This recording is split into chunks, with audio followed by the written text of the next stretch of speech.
Yeah. I know y'all missed that theme song. So do we. Lucas and Nigeria, we're back here for another recap review of Power Book 2 Ghost Season 3, getting into episode 2, which this episode is titled Need versus Greed. And I absolutely got to give a shout out to one of my favorite writers in Monica Mitchell, who wrote this episode.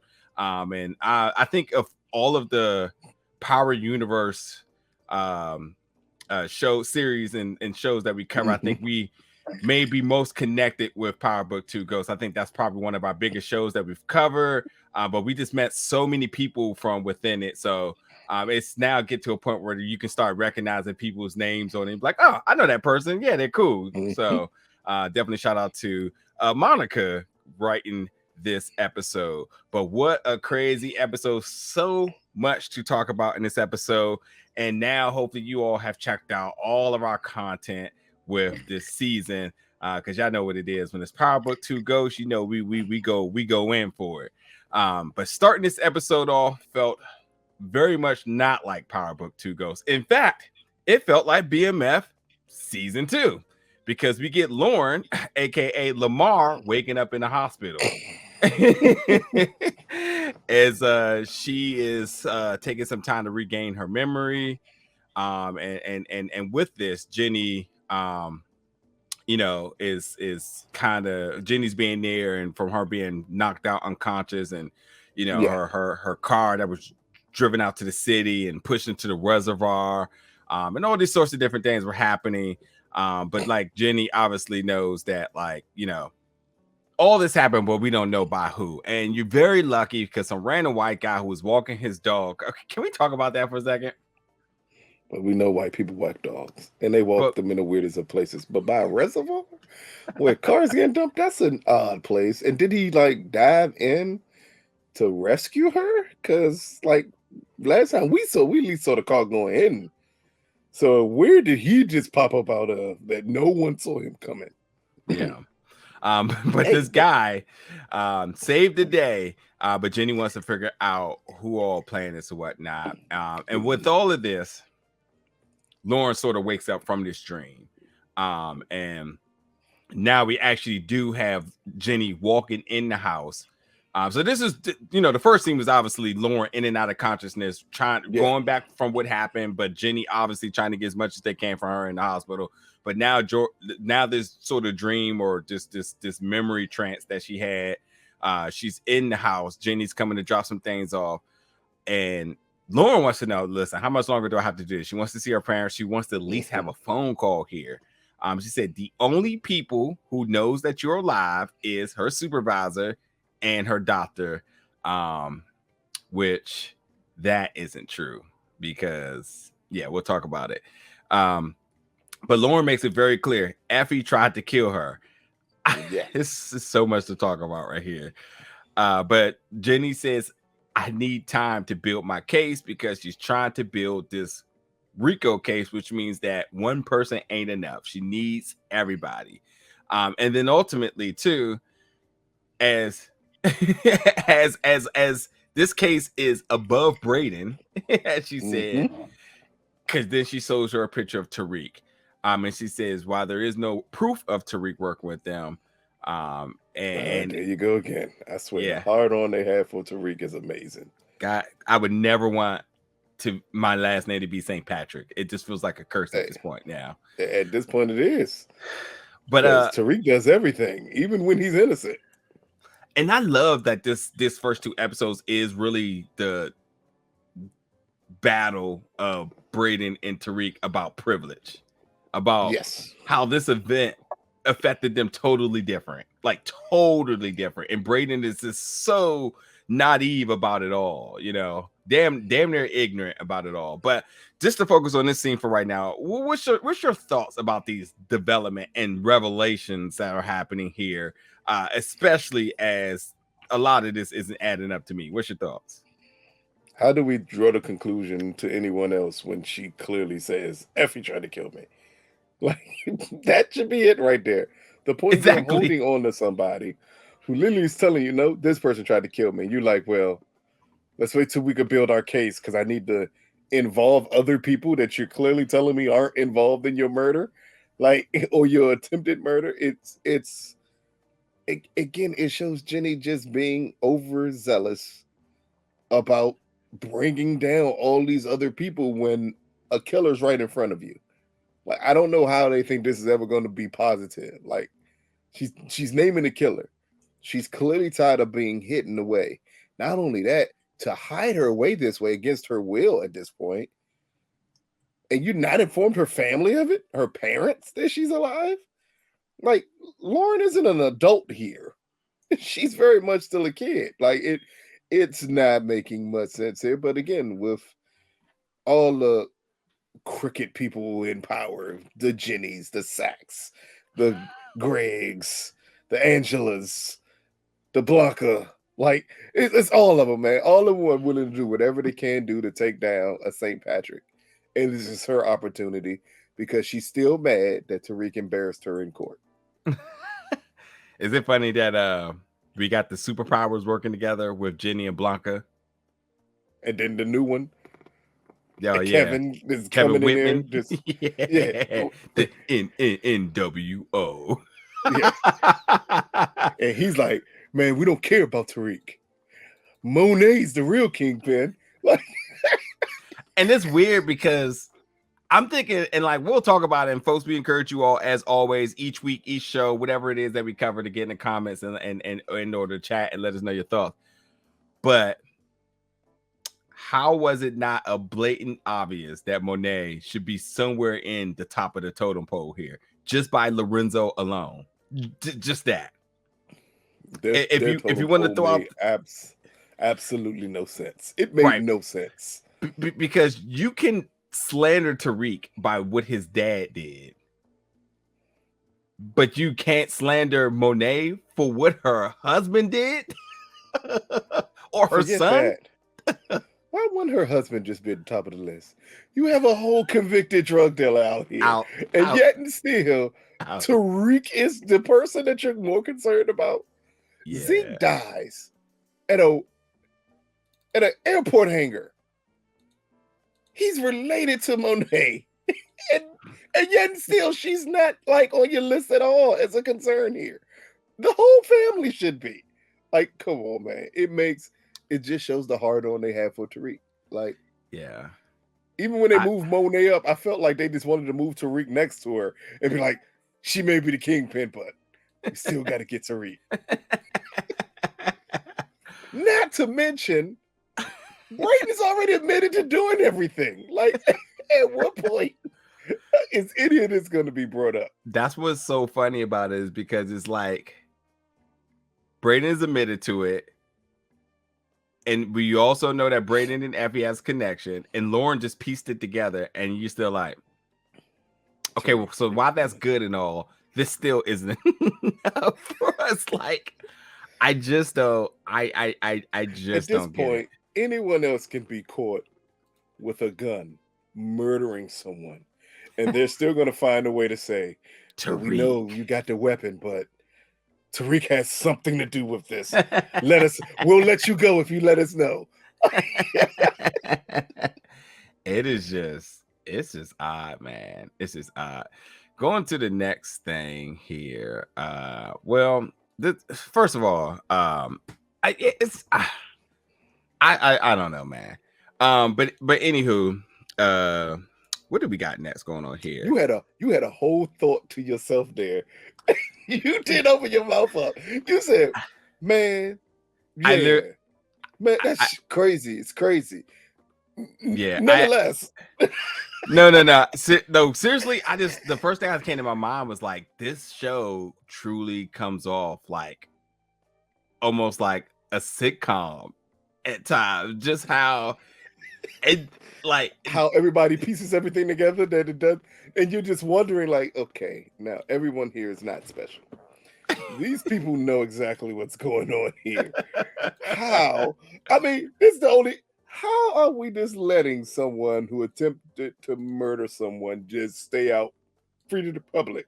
Like, you're letting someone who should be considered a menace to society just roam free for a while and saying, you know what, we're not we're not even going to focus on them right now because we believe we can get this RICO case against another individual that's not even mentioned at all and trying to murder you.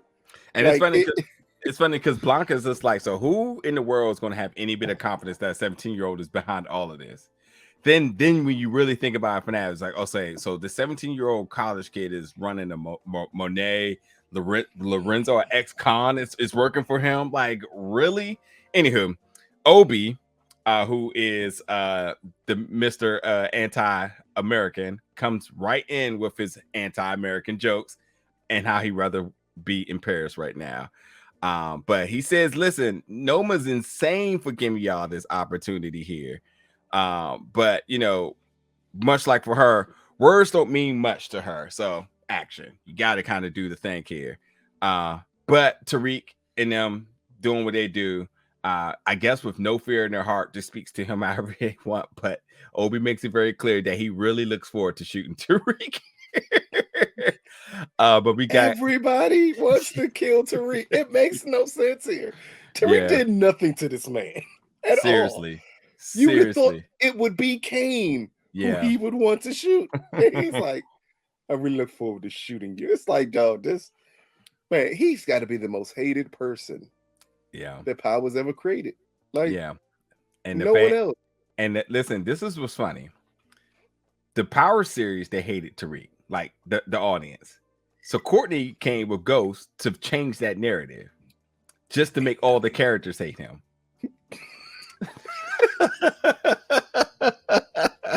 And yet still some of the audience be like, man, I don't like that little nigga Joe. Look at his eyes. Like, you know how good you got to do a job of playing the character when people say, look at his eyes, you can tell he's really evil. What? That makes no sense. Oh man. But hey, Kane, I'm just waiting for him to get a car or something. That's it. That's all I pray for him to get something. He just can't go running around the city. Right. So Kane hired some boys, and Effie is prioritizing class. That's what it is. And Braden is also talking about analyzing stocks. But with that being said, you know, Kane, another attempt of trying his hand with Effie. Just to kind of bring this up here, while there's a major predicament going on here that they got to sell these drugs or they're going to be killed, we see that these kids are still not realizing, still not realizing the imminent danger at hand right now. An international threat is here to collect their drugs and money, murder you if you don't move. Exactly. Come on, man. So what is your thoughts right here, man? I don't know too many drug dealers that would give a key to a bunch of kids to move, let alone the amount of drugs that are given to them to move here. And we see, again, you pointed out, it's the immature nature of all of them. They're all focused on something else besides moving these extreme large quantity of drugs that they have. And you kind of wait to see. In all honesty, you're waiting to see what Tariq comes up with to move the drugs. It's amazingly weird. You put no faith in anyone else here that they could come up with a plan that they can move large quantities of this dope, including Kane, who should be able to, because he's the one who's actually been in this game the longest. No, you're literally waiting for Tariq to come up with something. Like, it is absolutely crazy. And at times, I think we forget, like, he has other things that he's actually concerned about here, that he's trying to, like, he didn't get into selling these drugs just to have extra money. Yeah. He's always done it so he can get back to his mother and his sister. Yeah. But at times we forget about it because I like they brought it up. Good at this. Yeah, I like that he brought it up this episode too. I was just kind of like, we need to make sure that's in the focal point, that he needs good grades so he can get that money and then get back to his mom and sister. No. It's finally brought up that technically he's in college on a trust fund. Yeah. How did he lose rooming then? Why was he ever with Brayden? All his stuff is paid for. As listen, pointed out later on by Effie, like, she's selling drugs to pay for school. But you left Princeton and went to a whole nother school, but you're struggling to pay tuition? Yeah, Come on, I mean, son. she want Tariq is a magnet for these women to go crazy. No, But but he got but them but I, losing their mind, man. right. And like this does go into the next scene because I was going to say something last to the last point, but Tariq says it again that Tariq says he's not touching anything with Braden's name on it. And then he makes it very clear, Braden, you admitted to the world that you are a drug dealer. And while the things you do and wanting to move drugs and how you want to do it, while there may be no risk for you, you know, that's not the same case for me. And like I love that Effie cosigns here, because I didn't admit to shit and I lost housing and I'm doing damage control. And Tate is the one helping him out, which is also risky, as he brought up, because he's a dirty politician. So Exactly. and as he said, in order to like even get that favor, he kind of got to do him like a dirty solid to kind of help him with his campaigning right now. And all of this for Effie to just be still focused on school, and just getting everything packed so she can head to Princeton to start doing the drop and whatnot. But just understanding that for Brayden and Tariq, it's totally different. And Brayden, this season is absolutely the utmost of his white privilege that he's slowly starting to understand, but very slowly. Like, I wouldn't say, isn't it a slowly. part of this episode where Brayden says, I didn't sell drugs for the money, I did it for the rush? Yeah. What? That's a crazy thing to say. That I'm not doing, but again, we understand that people like this exist in the world. They do things not because it makes them money, but because it's fun. It's a way to pass time. I'm gonna go with my black friends. I'm gonna sell drugs. That's literally what it came across with Braden saying here. It almost helps separate the difference, and this is a good thing about power, because everyone wanted to compare Braden and Tariq's relationship to Ghost and Tommy, but they are nothing alike. Because Ghost and Tommy struggled and had to do what they had to do to survive. Here, we're seeing a completely different thing between them two here. Technically, Tariq doesn't need to sell drugs. All you need to do is graduate from school. That's it. Yeah. All the money will be to you when it's done. Is anybody still making that comparison now? Hope not. Hope that's long gone. No. People still making that comparison. They be like, oh, look at little Tommy, little Ghost. Be like, what? Y'all don't watch this show at all, then. I tell you, y'all don't watch this at all. Not at all. Like, Drew and Kane are closer to Tommy and Ghost than Tariq and Braden are at this point. Yeah. So we got Davis McClain come to the Tejada house and giving Monet the investigation files that she wanted, where there's no real leads. This is everything that the NYPD has. And Monet says, listen, time for you to start earning your money. Like, get back out there, find me something, as Lorenzo just looks on, because I think that's going to be the running meme this season is Lorenzo looks on about every single thing. Every time he hears Zeke name, Lorenzo looks on. Hey, look here. They got Monet run. Like, if it was a question who ran that family after Lorenzo sent Monet to get the chicken in season 2, that question has gone out the window, as he does nothing but sit in the background as she watches court TV shows and multiple people come and see her at the house.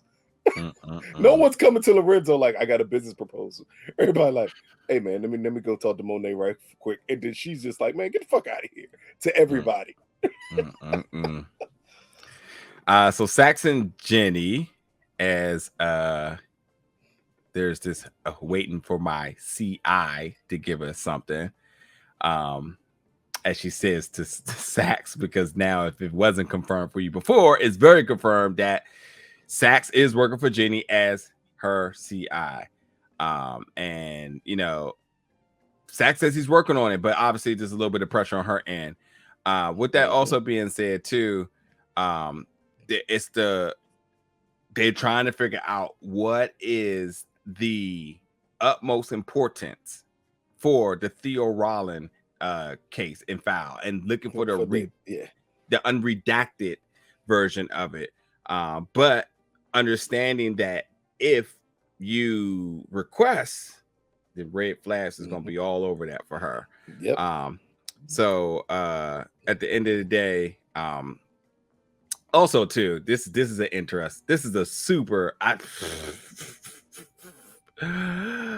didn't see this one coming, but we will talk about it.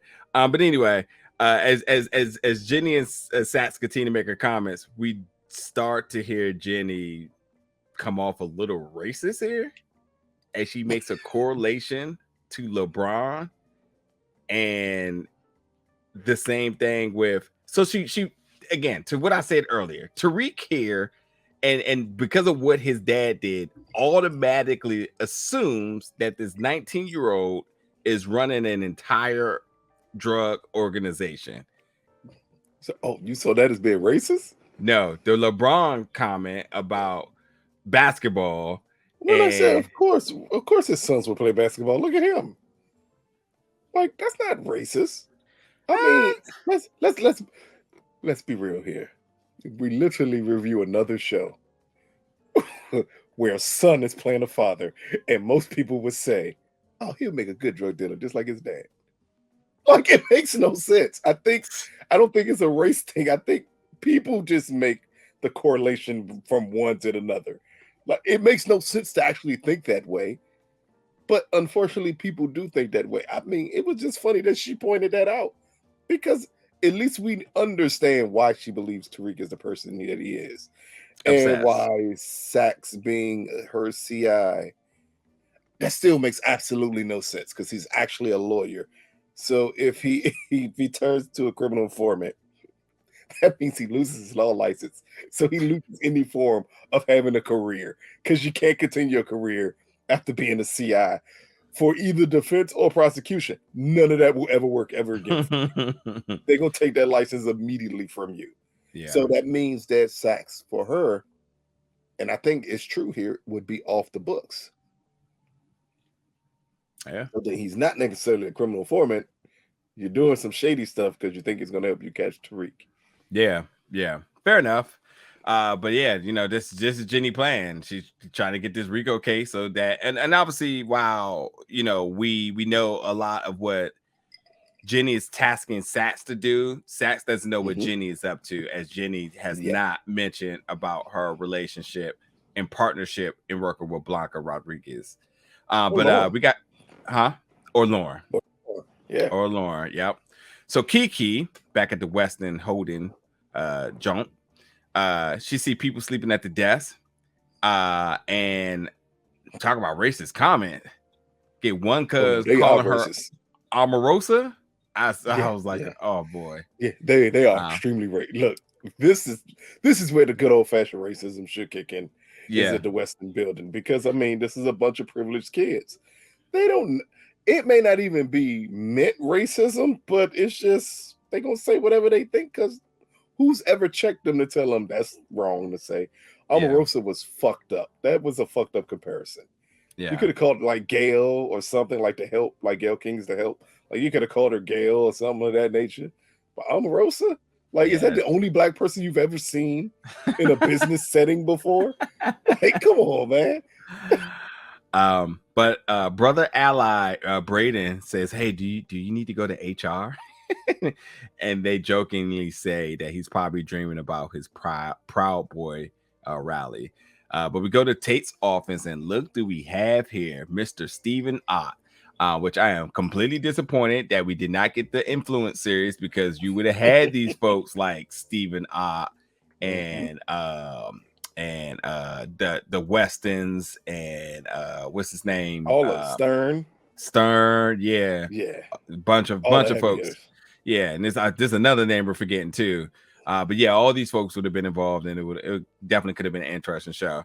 But he comes in and said your poll number sucks. Rick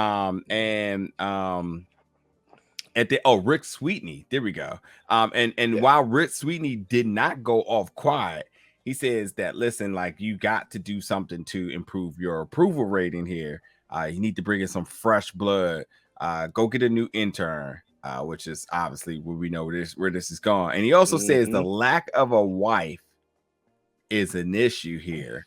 Do but something about that. yeah, do something about that, but do not get an intern. What did you think about their interaction? And now we sort of see what Tate's arc's going to be. Hey, Rick Sweetney should be coming back at some point, and obviously it's always good to see Stephen Ott. yeah. Stephen Ott is Stephen Ott. That's all you get from this whole conversation. Yeah. He's still blunt, straightforward.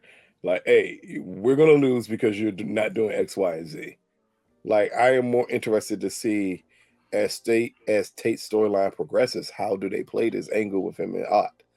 Because clearly Ott is only about winning. Any loss, and he's gonna get rid of you completely. And here with Tate, as he said, him slumming it, where he has his offices are held at, like down to like the way he's running everything. I want to say last year we saw Tate's campaign look a lot bigger than it is now. Absolutely. And this was just him beginning the campaign, and it looked a lot bigger. Yeah. So again, once Tate got that information, I think he thought dude would just go off into the night, and that didn't happen. And because it didn't happen, it leans on Tate being likable. Yeah. And I think Stephen brought up something about Tariq and about thinking that would help you, and that's not at all helping you. Yeah. Like, that's hurting you. Like, it's I want to say it's the best way to put it is just you like these interactions between Tate and Ott. Because again, I am all for the evil Democratic Party because we don't see evil Democratic parties on television that much. Yeah. And we're getting to see it here, and it's just ran to perfection when they're doing on screen with one another. So it's a great setup just to see what we're going to get from Tate moving forward. I think that's the most important thing here, though. It's just what are we going to get? What are we going to see with Tate moving forward? And are any of these other power figures that would have been influenced are just going to come to ghosts? Yeah. Mm-hmm. And I also think like the political aspect of it can shape the arc of each season's because they truly are the one that has the power. And while Tate comes in and he can pull strings, it's interesting to see who can pull his strings and how far that goes up and how wide that reach is. So, but back to the class. On an episode. That's right. Back to the classroom as we get our weekly lecture. We have the need versus greed, naming the title, but also what's happening, the subject for the week. As we talk about Gandhi, and Gandhi had said the earth provides every man needs, not greed. The earth can provide every man needs, not greed. And you know, they do the whole list change with everybody in it, but I thought what was really important is this is sort of reading everybody's demeanor. Effie, who just seems to kind of be out of it. I don't know, like she's bothered about something. I don't know. The TA, teacher assistant, Celine, who's on Tariq, like see him like directly making eye contact with Tariq, because what would it not be for another person to be obsessed with Tariq with hatred? You know, he's obsessed with Tariq. I think he's obsessed with Diana, and he notices Diana's obsessed with Tariq. For sure. So now Tariq has become his obstacle getting Diana. And even though that's not even a real thing right now, it's not. Let's lay the seeds, you know, because we all, as if we all didn't already know. It's funny that he knows before the show is even introducing it. Like we know, but the show is already as if he knew. It's almost like Tariq is a new character, and Tariq doesn't know what he's getting himself into.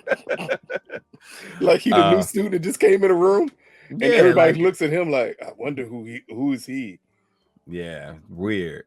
But we do get a conversation between Effie and Diana talking about why are books so expensive. And she said, listen, if you need any help with books or anything, one, you can talk to the TA, because they heard that the TAs have a set of books for the students to use. So obviously she looks at Celine, and well, he's looking at her because why not foreshadow that either?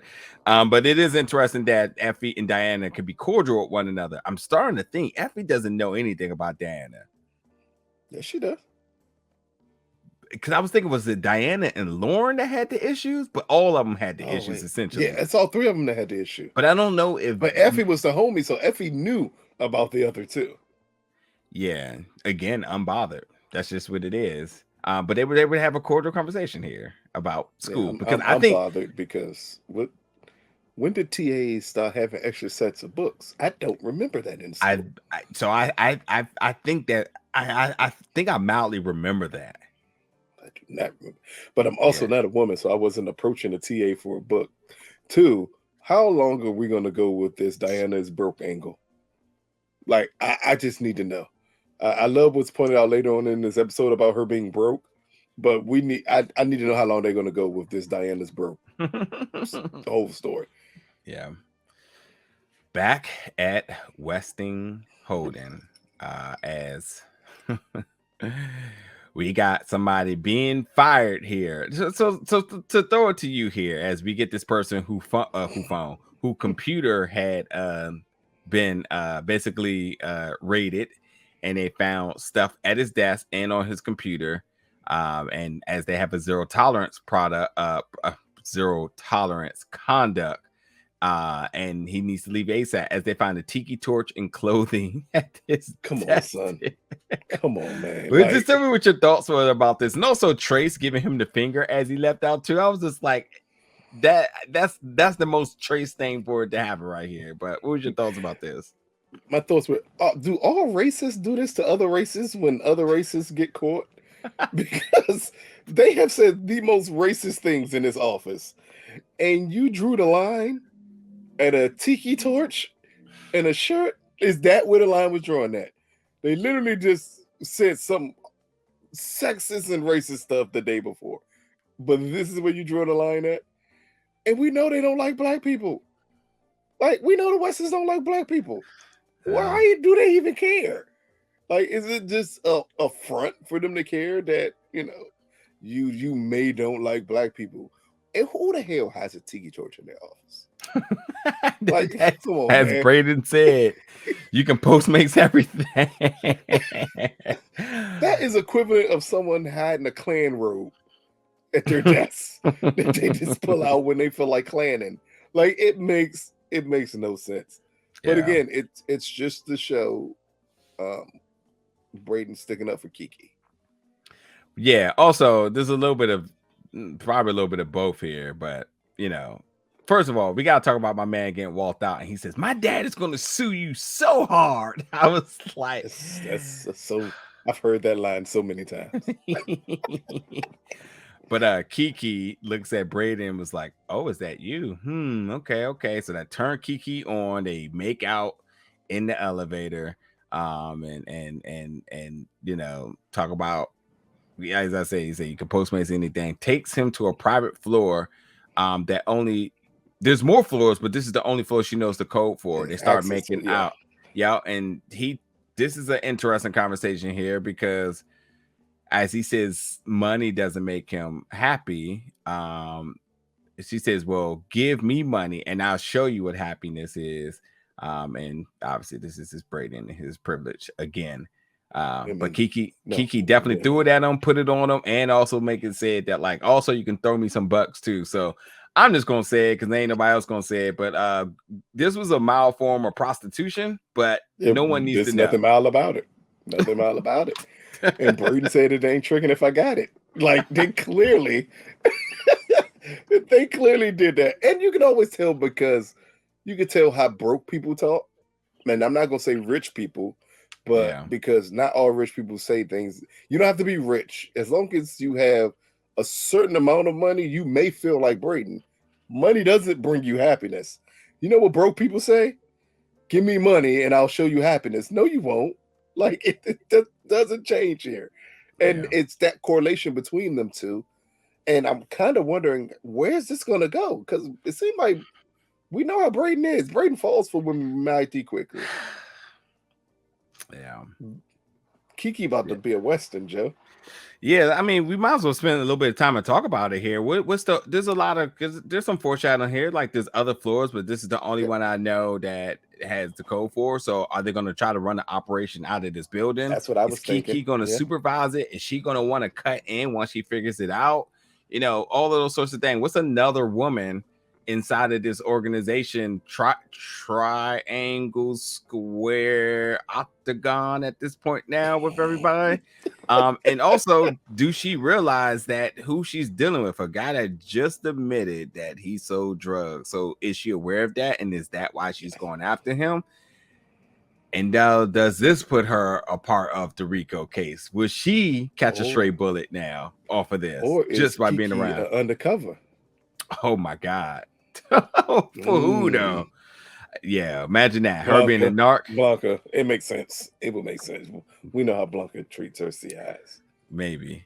Yeah. Don't you get them killed? Yes. Yeah. Yes. We know how she treats her CIs. Oh boy.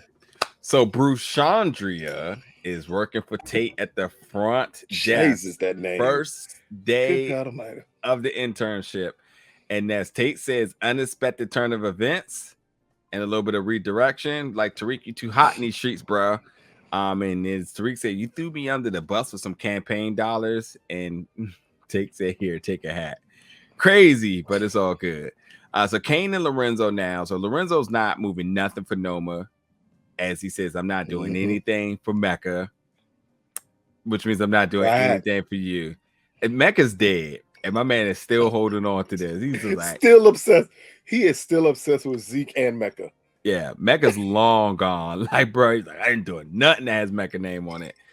But he asked where Drew's at, and probably distracted by Everett. But you know, he says, like, listen, he brought Everett to the penthouse when they went to meet Kai. And then he says, listen, he's not ready for the throne. And he says, I'll deal with Drew, but you need to gain my trust. And ain't nobody forget that you tried to kill me. And you need to find Zeke killer, handle that, and then maybe we can talk. So I just have to just say that we're one thing we're not going to forget as viewers here is Kane is dumb. And the fact that he basically sent Kane to do a job that he knew Kane couldn't do, but ultimately underestimated Kane, which is a wild thing.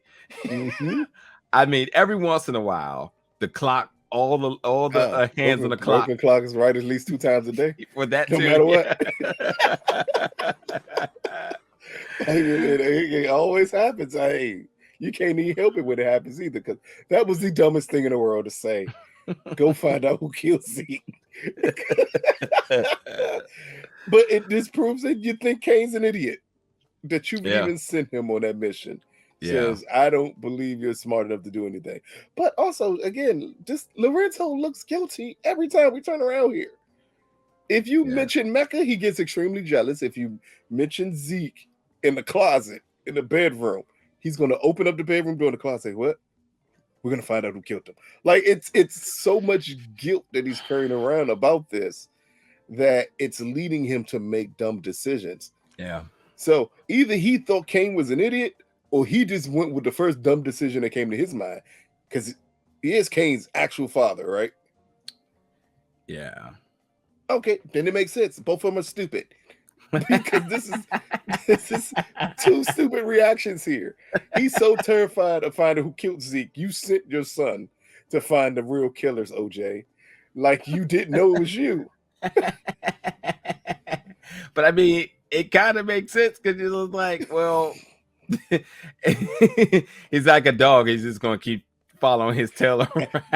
But the messed up part is, one thing we do know about Kane is technically, if you give him a straight directive, he's probably going to succeed in it, because he's going to go about it in a way that you have no business trying to handle business. Yeah. And literally, he found out information about Lorenzo because he burned someone's ear off with a blowtorch. Yeah. Is this funny, because Kane, like, Lorenzo definitely knew. He's like, man, I'm just going to get him out the way, because I know he can't do this. Like, he wholeheartedly knew he couldn't do it. He's just like, yeah, get out the way. Go do that. Because that way you can gain my trust. If you do that, knowing if you help me lie to Monet, you can gain my trust. So Drew and Everett, because Drew is, because Everett's going to OKC, and he has a signing party at One Oak. I had to look this up, and I was like, is One Oak still open? Because I don't hear no one ever talking about going. Okay. I don't think I they do. They still do One Oak in New York? That's what I was checking. Yeah, I was just I like, think it's still open, but yeah. But he says, listen, Drew, you need to show up and be supportive. That's just what it is. So Lorenzo and hold up. Let me just ask a quick question here. Everett is still hiding that he's gay, right? To be drafted in the league. Right. But you want Drew to show up for what support? It's 1 foot in, 1 foot out, because he's not trying to be the bad guy here. That's how I looked at this. Yeah, he's absolutely trying to protect his draft stock. And like, granted, this gonna sound kind of crazy, but like, granted, that's the right thing to do because you only get one chance at this. And here's the weird part though. We got to be real with it. In this year, he would get more attention if he was gay. Well, that's where I was getting at before you cut me off. Yeah, and that's but the other thing is to understand what is considered as what's Sam. What was his name? Michael Sam. Oh, you going all the way back to Michael Sam? Yeah, hear me out. So understanding what's a Michael Sam affirmative hire move, or what's a true based on your talent scouting move. And Max Crosby. Think yes. Yeah, exactly. And like and that's why I think he's kind of 1 foot in, 1 foot out, because like you just don't know. And it sucks because it destroys families, it destroys relationships and whatnot. But you also kind of dance with the devil, because the one thing, your whole dream was to be in the NFL or NBA. And the one thing, the chance you get to do this, that you can't truly be yourself initially, because you don't know what that may do. And like, mysteriously, you go from a top 5 to a lottery to a second round. You're like, well, what happened? And they just throw narratives at you. And granted, as much as this is a sexuality thing I'm speaking about too, they throw this about anything. That's the proof. They're like, oh yeah, remember he got in trouble freshman year? Mm-hmm. You'd be like, and that comes up at the draft? I would assume, because I think it was once brought up that Everett's not like a high pick. He's like trying to get into the league type of pick. Yeah. Like, be gay. Literally, that's your end. Yeah. How many people want a gay player on their team? Like, all you need is a right. Oh, and you're going to OKC. I hate to tell you this, but that's the one place you shouldn't worry about coming out. Like, yeah, no one cares. But yeah, the long story short, and however you feel about it, like Everett's 1 foot in, 1 foot out. He's like, he wants Drew to be there to be supportive because he doesn't want to come off as the bad guy, but also too, he understands that like doing so, this also becomes problematic for his draft stock, because there's places still that deem this as an issue, and or there's people that look at this as an opportunity, and either one of those have to do with talent. That's just the bottom line with it. But one day we'll get over all that BS, and folks can just be treated and drafted and earn their paychecks based on their talent alone, not narratives and all this other BS that follows about it. As someone once told me, you only got to come out once. Once you do it once, like, I forget Max Crosby is gay all the time. Yeah. All I think of him as an all-pro defensive lineman. Like, it's just that initial wave, and I think they're doing a great job of showing that with Everett, of him just being terrified. Yeah. Of what that means. While you got Drew on the other hand, who's living in his truth, because he's told his family everything that's going on. Yep. So Lorenzo is visited by his sister Evelyn. And they talk about Frank. And he says Frank was like a brother to me. And so I started thinking, I was like, Frank, I was like, oh, that's right. That person, Monet, had Kane go kill. And then I realized, like, oh, shoot, Lorenzo don't even know about that. I thought he did know. Did he? That she had the cop killed and that Kane did it. No, this is not the cop. Lorenzo does. It's not the cop. This is the person that Lorenzo, that Kane killed in the bar. Uncle Frank. I'm talking about the wrong person. Yeah, the one they thought, because they put up the cop later on in the episode. I don't know why I correlated that to being the cop. Yeah, no, but it did have to do with Ramirez. It did have to do with Ramirez. Okay, yeah. So it was because it's trying to say he was snitching. So so Uncle Frank, and Yeah, but that happened season 1.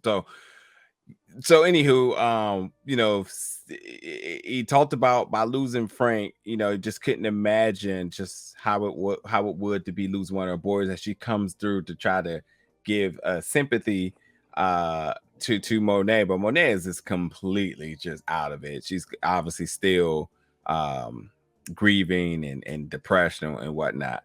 But at the same time too, she said what had happened was some white cop came asking about Frank, and a white cop was Whitman, who been snooping around. So you started to say like, okay, well, like, was this because of snitching and whatnot? But anywho, to return the favor that Monet had did in terms of helping, she gives her a lot of money back. But Monet is very much depressed.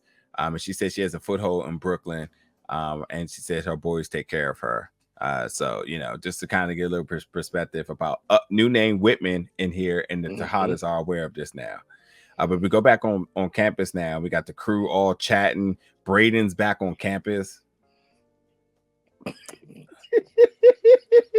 is the worst security ever for school. You literally kicked him off of campus. Yeah, let me repeat that just in case you all didn't understand. Brayden is back on campus. The campus that he was selling drugs on. Yeah. Convicted for selling drugs on that campus. He's back on campus. Yeah. But Tariq says, listen, man, no one's fucking with me. And he said, Braden, you lucky you don't have to deal with this shit. But then he starts talking about losing the internship. But he needs the credit because that's where he would have those credits in order to be able to graduate, and obviously everything else we talked about. Get back to his primary goal. Yeah. But he says, listen, the internship opened up at Weston Holdings. And as always, Effie very much on board with the pro school shit. That's like, yeah, you need to get on that, whatnot. And then Tariq says exactly what needed to be said to Braden. He needed to be checked here. Maybe for you get unlimited chances, but for us, it is not fun and games. Period. And family is much more important than drugs and money, sir. And interesting enough, Effie responds back and says, we're family too. And I was like, I see what's happening here. Yep. And then he says, listen, we're not going to move drugs there, I promise. And Effie's like, listen, you should take it, but like, okay, no drugs. And then immediately Tariq goes out and they say, we need to tell him about Lauren now. And Effie says the absolute smart. So Braden is starting to make me a little bit questionable about his logic here, because. But it's because of his relationship with Tariq. He doesn't like hide anything from Tariq. So like, he's like, that's my guy. I can't hide this from him. I got to tell him that what we did to Lauren and why we did it to Lauren. But some things can be just kept. Bury that motherfucker in a box.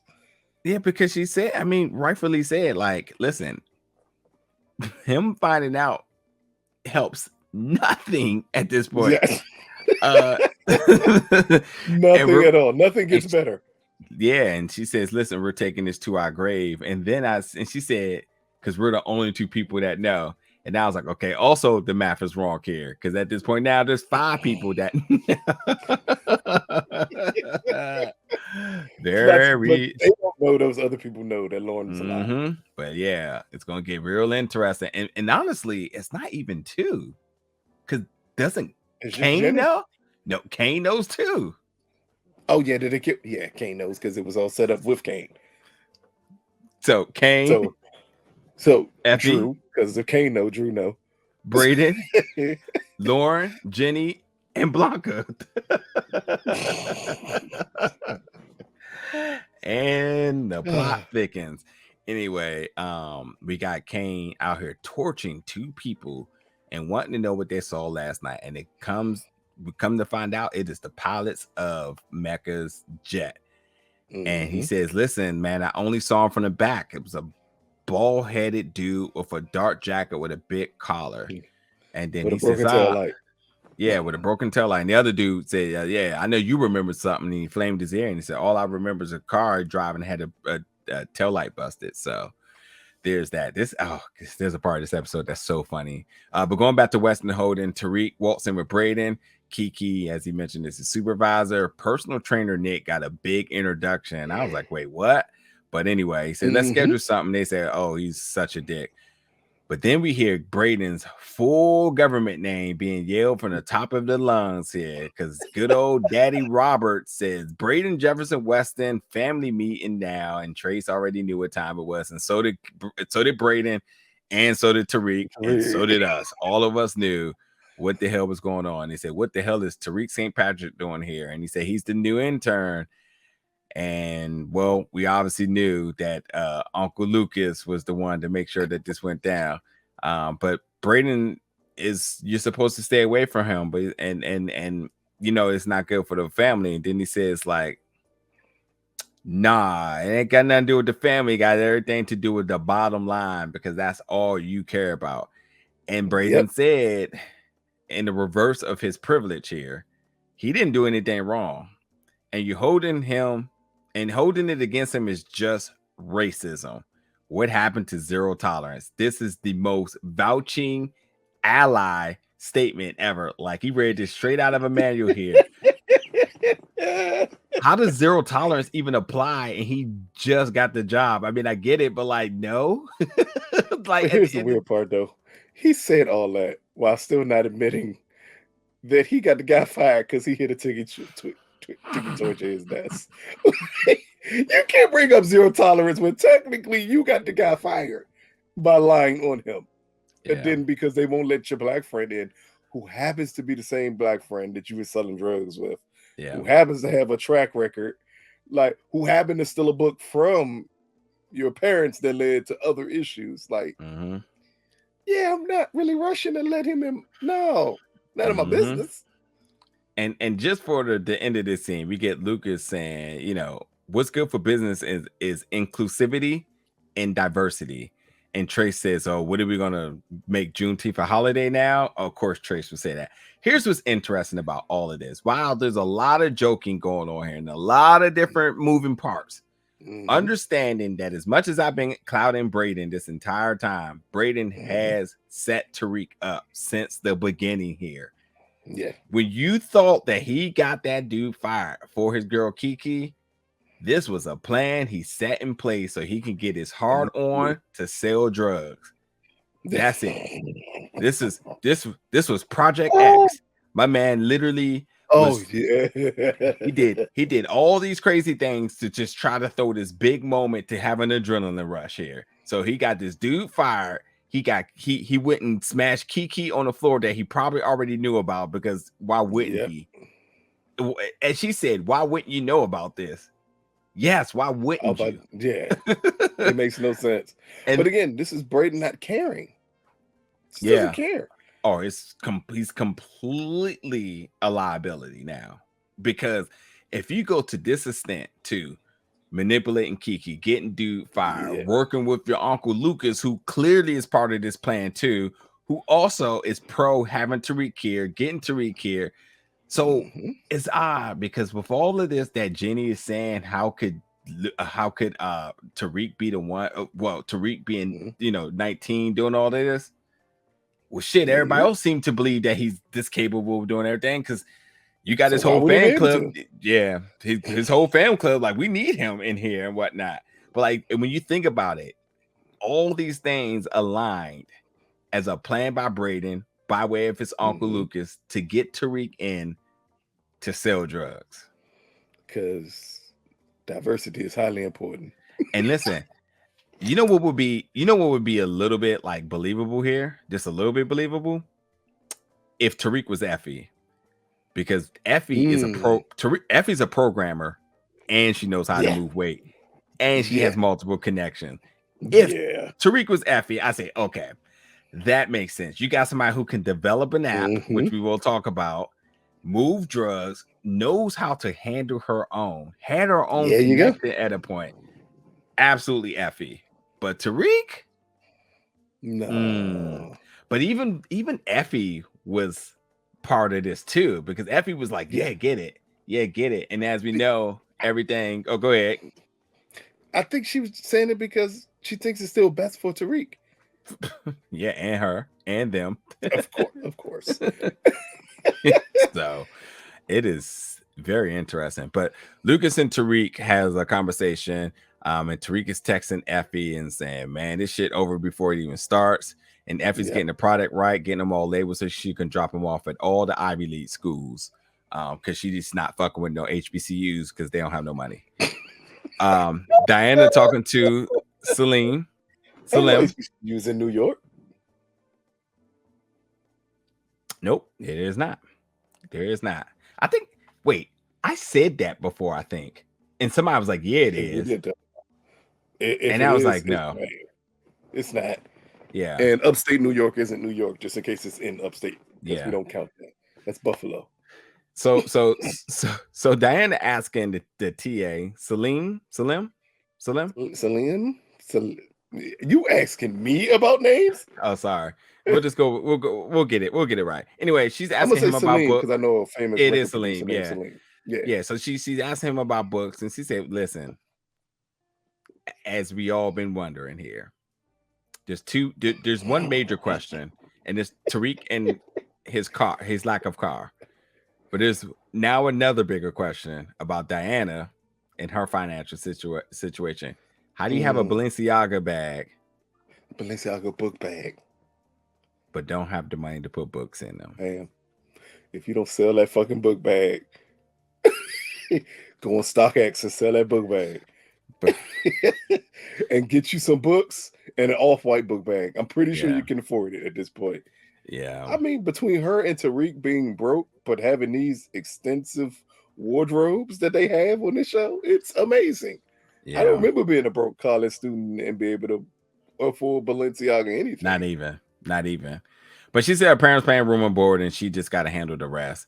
But anyway, he says, I guess you got a bigger problem than American Psyche here. But anyway, offers her a job at the school store.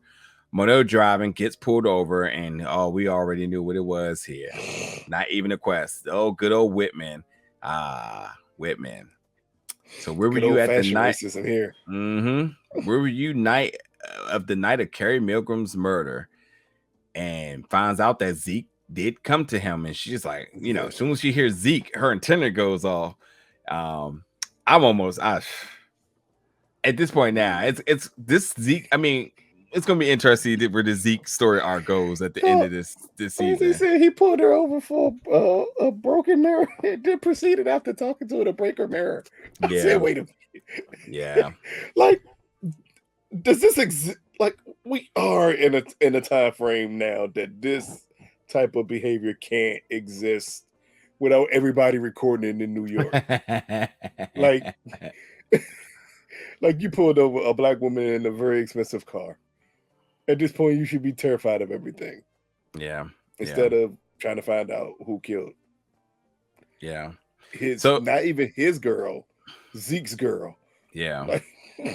All because he realizes it's all his fault because he was blaming her for everything and whatever. But anyway, he says, I'm coming for you and your family and friends until I get the truth. And she also mentioned about the special relationship that Zeke Monet had with Detective Ramirez, and they broke her mirror. And she gets pissed about it. But we get Davis McLean, who yells at Sax like he's a kid and want to know, like, what is this harassment called that I'm getting from Whitman from Monet? And is your girlfriend working with him? As she asks, as he's talking about Jenny, says, not my girlfriend or whatnot. And then he said, have you moved forward on the Rollins case? Get on it. Sax calling Jenny. You got to figure out who was watching Spears' penthouse that night, and said, was it Kevin Whitman? And she says, no. As Blanca Rodriguez is right there, which she hasn't mentioned as well too, but this is all a lie. And she says, oh, you might want to look into Whitman. Sax is on to something here, but also Sax is really dirty by the end of this episode, so none of this. I was about to say, none of it. It's just going to be interesting to see. Sax. Yeah, it's going to be interesting to see where the Sax alliance ends by the end of this, because it's going to be with Tariq somehow, some way. Just watch. Do you think that if Jenny, that would be interesting. If Blanca finds out that Jenny's CI is Sax. How does that change everything? Because if I'm not mistaken, Sax was considered a potential he was of interest at the end of season 6 of Ghost. Yeah. But that's why I said it makes no sense from him even being a CI for her, because he wants to still practice law. You can't do both. You cannot do both at the time. Yeah. We're going to see how that plays out. But anyway, Braden at work, Kiki and Brayden are eyeing each other, saying making Tariq go do some work. And at this point now it's just getting Tariq to go inside the conference room so that Tariq can see everybody do drugs. So and also to understanding that outside of them doing drugs, the privileged folks go and have party at the Pank, because that's where Trace and the boys go. At the end of the day, they go see Uncle Clifford throwing it down in the valley. Everybody doing coke in there, so all the entire crew goes as some type of team building project or whatever. But whatever. But anywho, team coke building project gotta be. But they talking about the American Ninja. The American Ninja Warrior is the plug here. Talking about the personal trainer Nick and his protein power. But he says, listen, everybody uses him, but no one knows where it comes from because they can give a shit. And then they talked about the burnout rate. And they said this is why everybody's allowed to basically does it and whatnot. Yeah. But he says, listen, I know you told me not to be shit where I eat, but listen, he says, like, I moved 2 bricks at the country club. And then Tariq started to do the math. He said there's 30 people on that floor, 30 times 50. That's the rest of the building plus all of Wall Street. He says, listen, this shit can get messy, but overall, we have to get Nick out of here. And he says, I know how we can figure out how to make this help. So we get Drew out walking about in the shady streets of New York. Because some dude comes up to him and says, hey man, what's up? And anywho, the dude says, I just came back from DR and you wiped out my whole crew. And I was like, oh, he's a guap, as they label him as the international guap. And he also said this is for little guap, and then he NWO'd him. He wrote it on his back. This is the new world order.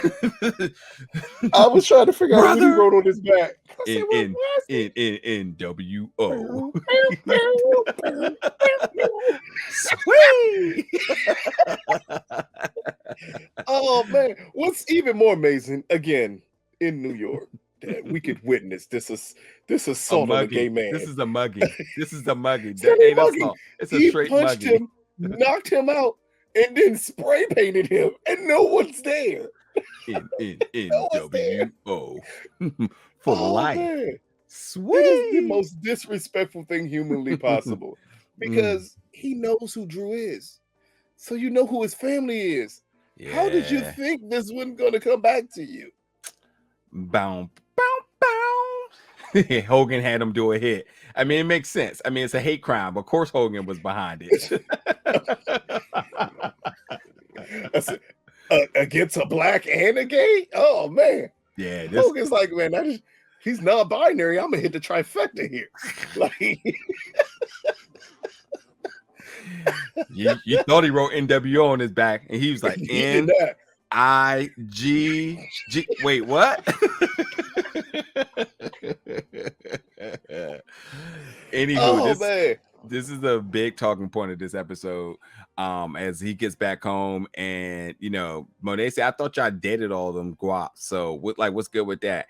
And what are you even doing in that part of the city? As Lorenzo asked, how did he know I killed him? Is what Drew asked. And why didn't he kill me when he had a chance? And of course, Kane probably going to see Everett and whatnot. And then Kane says, I told you he wasn't ready. And the family being targeted by the guaps for killing the guaps. And I bet whoever did that to Drew and got Zeke too. And Kane says, I'm not sure, but Lorenzo says I am. And got away from tracking him down, and looks like and as he looks over at Zeke boss, I was kind of like, wait, what? But he said, listen, we got to make this shit right. What did you think about these exchange in directions and tones coming from it, especially the whole like whoever did this to Drew probably got Zeke. Everybody Yeah. or just okay. So I'm still confused how him being a victim of a hate crime means he's not ready to lead the family. Like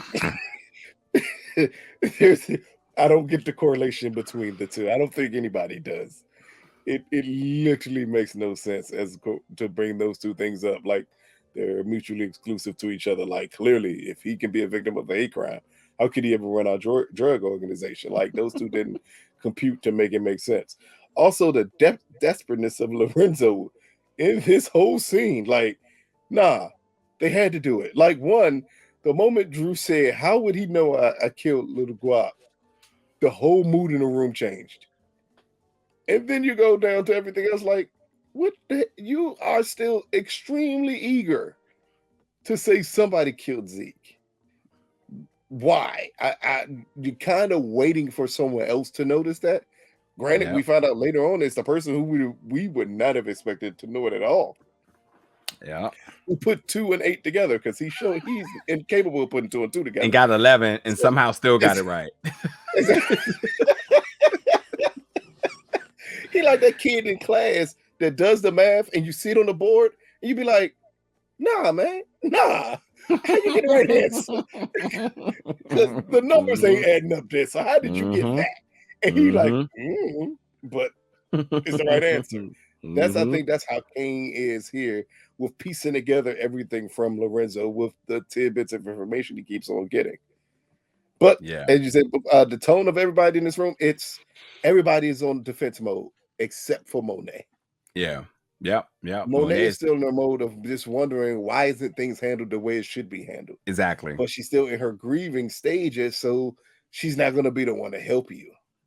Yeah. Let me get through a bunch of other little things that happened. We got Diana and Salim, as she's getting the tour of campus, introducing her to a new job or whatnot, joking about her being broke, but they're being flirty.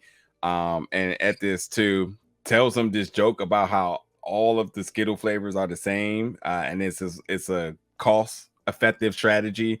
But says if you hold your nose, you can tell whatever it was, and then Diana actually does it. I was just like, wait, what?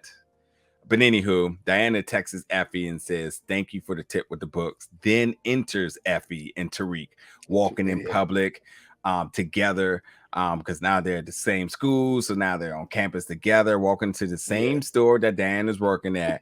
And now that Effie got all her drops done, we see Diana kind of goes in the back and she sees Effie and Tariq coming in and she looks blown. Tariq confirming his personal training session with Nick on his phone. You can also see the text message with Kane here too, as this is I know somebody that can help us get this done with Nick thing. But we also get a full-blown text to Kane saying, listen, we need your help. B gonna hit you up. You good for tonight? Cool. Getting as they're trying to set up Nick. But Effie, as Tariq tries to be generous to her, Effie's not looking for no handouts here. That's the one thing about Effie. And it was $1. Yeah. But at the end of the day, Tariq said we all about to blow up. So we got Braden and Tate. This is not something I had on my Ghost Season 3 bingo card. Braden's and Tate, as he says, your generous contribution. Thank you for your generous contribution to the campaign. And said Brushandria is going to work out fine. Yes, she is money. You can never tell Tariq. As Braden got Tariq out of that internship. I mean, this is just nuts at this point now, right? This is crazy. Everybody's pulling strings and the right strings for Tariq. Yeah. Is Braden obsessed with Tariq too? Is it safe to say that? No. Am I bugging? Because the way how he is so obsessed with selling drugs here, and it's almost like he has his token favorite black friend, and he's doing everything he can to make sure that friendship does not dissolve. But they've beyond Tariq being black. At one point in time, wasn't he like Braden's only friend? if we go back to the original episodes of Ghost, so it's not necessarily a situation where like I gotta keep my black friends safe. It's literally I gotta keep the only guy who I'm ever friends with. Like, Yeah. because Tariq, I think, was the only friend he had he knew didn't want him for his money. Yeah. Yeah. Yeah. So I think that is why he goes so hard to make sure that Tariq is okay. That Yeah. Tariq has everything that Tariq needs. Yeah. Yeah. All right, so we're gonna go to the last few scenes here. We have Jenny now looking at the board, their investigation board. Blanca is there, but Blanca says bosses don't think we have enough to greenlight the Rico investigation. It's hard to believe that a college kid is doing this, but we need to connect the dots. And Kevin comes in as Jenny says, I told you to stand down. Kevin says, you're not my supervisor. And then Kevin comes in and shakes everything up and says, you are only looking at half the picture here, connecting Officer Ramirez to Tejada, to Monet, to the Tejadas, and says that I think there was a relationship there, and we just need to figure out, was Monet the top person? He says that he believed that Ramirez was fucking Monet. That is going to be interesting. We know it's true. We know she was. Yeah. But we know Lorenzo knows too. Like everyone in the family knows him and the Monet was together. Yeah. True. So Kane is out to stake out the guaps, shoots two and gets into the fight, knocks dude out. And he gets a chain and ring out of him. Everett and Drew is over. They broke up. That's it. That's it. And Everett's going to OKC, and I think that's it. He blamed his no. Say it best way. After Drew suffers a hate crime, his DL boyfriend decides I no longer want to be with you, because that's what happened here. All because he wasn't there for him, which that's still not being explained how he could be when technically you don't want him to be out in the open and even supporting you. Yeah. He says, don't follow me. I'm going to OKC, and I don't want you to do none of this with me. So don't follow me. Stay here and go blame your family. It's their fault. And this is a pretty big blow up again I'm going to harp on this with Everett for a minute, just because this was another big blow up for a guy who was supposed to be DL. Like, so no one's going to notice that you're passionately arguing with another man in the lobby of your building. It's horrible correlation to it's not even an analogy. Like, I worked at a job before, and these two guys who both of them were straight, and then they got mad at each other one day and was throwing roses at each other. How am I not going to put two and two together? But that's how it is here with Everett and Drew. It's like Everett, as you said, he's 1 foot in, 1 foot out. He wants Drew around, but he doesn't want to accept Drew as the person he's in love with. It makes no sense. Yeah. And then he gets mad at Drew because it's his fault that he got beat up. Because your family, this is what your family does. But I would have thought you've already accepted what his family did. Yeah. Like, you're still there. Yeah. He just completely disregarded that my man Drew face was completely beat. And he's like, I don't care. I don't care. And I don't want to. Listen, Drew, here's some advice from you good old folks at Big Old Belt Media. It probably wasn't for the best of you here. Nah. This is probably one of those blessings in disguise. If you were the man and you get your ass whooped and he didn't even ask like, oh, baby, you fine? He went straight to, I don't care. No. Let me make a joke here. This season of Ghost so far is the biggest example of if minding my business was a season. Hey, that's all it's about. If everybody mind their business there would be no season 3. Because that's all you got to do is mind your own business. Yeah, that's all everyone does is mind their business. Because if Brayden and Tariq was minding their own damn business and never went to that penthouse, guess who never gets involved in this whole big drug dealing scheme? Yeah, exactly. Which, by the way, Tariq want to know how come they got the invite there. Obviously, Kane and Braden set Tariq up to come as well too. Yeah. Mm-hmm. There's no coincidence in none of this shit at this point. So anyway, Tariq texts Drew, say can't reach Kane. We need you downtown. Tariq and Nick, Drew's outside, running up on Nick and pushes him. Oh yeah, because this is another case of everyone minding their business. Drew follows this dude outside after Tariq just met with him. And then he runs up behind Nick and pushes him in front of a truck. And no one, not only did no one see Drew, but no one also noticed the one person who also didn't go to the aid of a person who just got hit by a truck. Not even the driver of the truck. He just slowly walked away. When we kill people, right? When they kill people on the show, did someone say, "Hey, you know what?" In a room when they got together and they gave up this idea, like, this is the way that we're gonna have Drew off this character. We're gonna have Drew push him in front of a truck. Some people probably like, cool. Okay, yeah, that makes, he's in New York. He throws a hood over here and push him in front of a truck. Cool. That's inconspicuous way of killing somebody.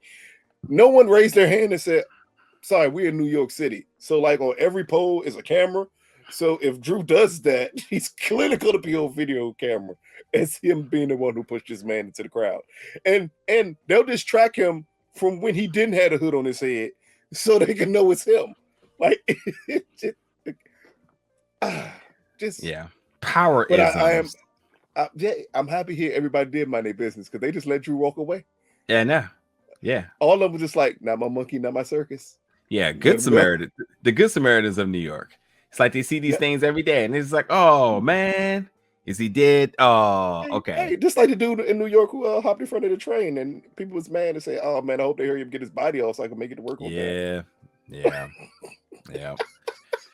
So, a couple more scenes here. We got Kane, Lorenzo, Monet, and the international guap. As well, I have to say, folks, if you've been keeping up with this series very thoroughly, there's one thing that international guap, Mecca, and Lorenzo all have in common. They are absolutely Monet's type. So to understand that Monet killed this guy in the way, shot him about 6 times, lets you know how much she loves Zeke. Do the math here. Because at any given point, this is right down her alley. She would have threw herself on him on that chair. He fit the profile. Yeah, absolutely fit the profile, which to me is completely interesting here because let's talk about what doesn't make sense. And I know we're like way above our time here. What, Kane being dark skinned and his father being that light? No, that's fine. No, Lorenzo paying a guap to essentially take the fall, but looks like him, and he had no clue that there was an eyewitness that even knew that he had to find somebody that looked like him.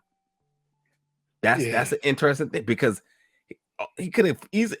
There's plenty of bald people in the world, but I think there's more people with hair than without, especially the guaps, which everybody else with the guaps had hair. So you find the one international guap who didn't have hair, who somehow resembled you, and you got luck of the Irish here to find somebody that fits your profile. Then while it seems like everybody should have been checked, for whatever reason, the stars aligned, and this is the smartest that Kane has ever been ever.